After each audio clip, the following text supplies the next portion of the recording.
사랑하는 성도 여러분, 안녕하세요. 7월 2일 목요일 아침입니다. 오늘 아침에 우리가 함께 나눌 말씀은 사도행전 13장 22절, 23절 말씀입니다. 패하시고 다윗을 왕으로 세우시고 증언하여 이르시되 내가 이새의 아들 다윗을 만나니 내 마음에 맞는 사람이라 내 뜻을 다 이루리라 하시더니 하나님이 약속하신 대로 이 사람의 후손에서 이스라엘을 위하여 구주를 세우셨으니 곧 예수라. 아멘. 우리 사무엘 사울에 이어서 오늘 다윗에 대해서 같이 말씀을 나누려고 합니다. 오늘 본문을 보면 하나님께서 다윗을 두고 내 마음에 맞는 사람이다 이렇게 말씀을 하십니다.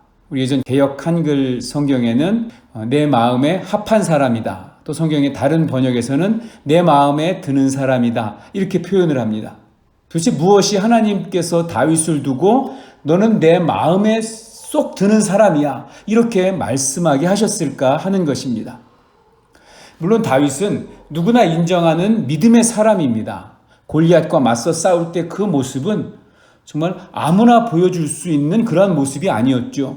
그 외에도 성경을 통해서 그가 보여주는 믿음의 모습들은 우리가 쉽게 따라할 수 있는 그런 모습은 아닌 것 같습니다. 그러나 그렇다고 다윗에게 장점만 있는 것은 아니었습니다. 성경은 다윗의 치명적인 단점들도 적나라하게 우리에게 보여줍니다. 어떤 면에서 보면 사울보다 더 악한 대형 사고도 많이 쳤던 사람이죠. 그런 면에서 보면 하나님 마음에 합하다, 하나님 마음에 든다라고 말하는 것은 아무 흠도 없다는 것을 말하는 것이 아닙니다. 아무 실수가 없다는 것을 말하는 것도 아닙니다.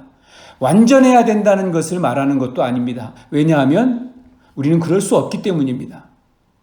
그런데 하나님께서는 다윗의 어떤 모습을 보시고 그렇게 기억하시고 너는 내 마음에 맞는 사람이다라고 그렇게 말씀해 주셨을까요?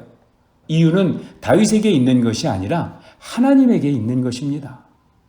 그것을 우리는 은혜라고 이야기합니다. 나에게 이유가 있는 것이 아니라 하나님에게 이유가 있는 것입니다.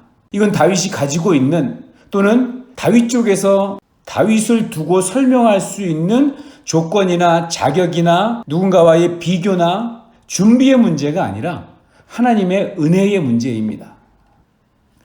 그래도 굳이 다윗에게 하나님 마음에 들었던 인간적인 모습이 무엇이냐라고 우리가 찾아내고 꼽는다고 하면 그건 뭐냐 하면 그의 방향이 하나님의 방향과 맞는다는 것입니다. 그가 한 행동이 다 맞는다는 것이 아니라 그의 방향이 언제나 하나님 쪽이라는 것입니다. 그는 때로 넘어지기도 하고 때로 주저앉기도 했지만 그는 항상 방향을 하나님 쪽으로 두고 살았습니다. 하나님이 원하시는 방향이 아니면 그는 가던 길도 하나님 때문에 돌이킵니다. 하던 일도 바로 내려놓습니다. 하나님을 위해서 성전을 지을 준비를 다 해놓았어요. 그런데 하나님이 다윗아 성전은 내 아들 솔로몬이 지으라고 해라. 네가 짓지 말고. 여러분 다윗에 대해서 많이 아시겠지만 다윗이 하나님의 전을 얼마나 사랑합니까? 다윗의 장막이라는 말이 있잖아요. 성전 건축은 다윗의 평생의 소원이고 꿈이었어요. 그는 다른 건 다 포기해도 이 성전 건축은 꼭 자기가 하고 싶었던 사람입니다. 그런데 다윗은 하나님 때문에 그 일을 깨끗하게 내려놓습니다. 그리고 솔로몬에게 그 영광의 작업을 맡깁니다. 그는 하나님 방향이었어요. 언제나 하나님을 향해 있었습니다. 사랑하는 성도 여러분, 저와 여러분도 은혜로 살아가야 합니다.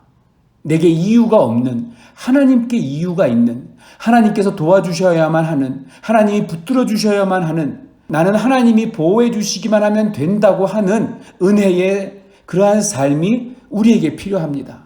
오늘도 우리의 삶의 방향이 그 은혜의 하나님을 향해 있기를 축복합니다. 기도하겠습니다. 사랑하는 주님, 다윗을 왕으로 세우신 주님을 찬양합니다. 주님은 외모로 사람을 취하지 아니하시고 중심을 보는 하나님이심을 다시 한번 깨닫고 감격합니다.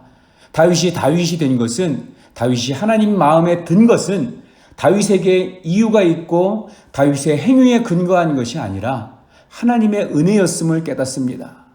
저희 또한 마찬가지임을 압니다. 하나님 나라에 들어갈 수 없는 죄인이고 하나님의 언약과는 전혀 상관없는 이방 외인이었는데 주님이 저를 당신의 자녀와 신부로 택하여 주시고 왕같은 제사장으로 세워주셨음을 우리가 압니다. 우리는 여전히 죄인이고 여전히 형편없고 여전히 자격 미달인 자인데도 주님은 1절 오래 참으시고 저희를 향한 일방적이고도 조건 없는 사랑을 보여주셨습니다. 이토록 놀라운 사랑과 은혜를 입은 자로서 오늘도 하나님을 향한 방향성을 가지고 살아가게 하여 주시옵소서. 주님의 음성에 민감하게 반응하게 하여 주시옵소서. 주님의 뜻에 온전히 순종하게 하여 주시옵소서. 나를 나되게 하신 하나님의 은혜를 기억하며 하나님 방향으로 살게 하여 주시옵소서. 하나님 아버지, 코로나19로 인해서 지속되고 있는 통제와 격리의 이 답답함으로 인해서 우울감과 무력감을 경험하는 분이 있다면 여호와 하나님께서 우리 성도들의 마음을 지켜주시고 상한 영혼을 치유하여 주시고 외로움과 절망 속에서 예수 그리스도께서 주시는 평안을 경험하게 하여 주시옵소서. 예수님의 이름으로 축복하며 기도하옵나이다. 아멘.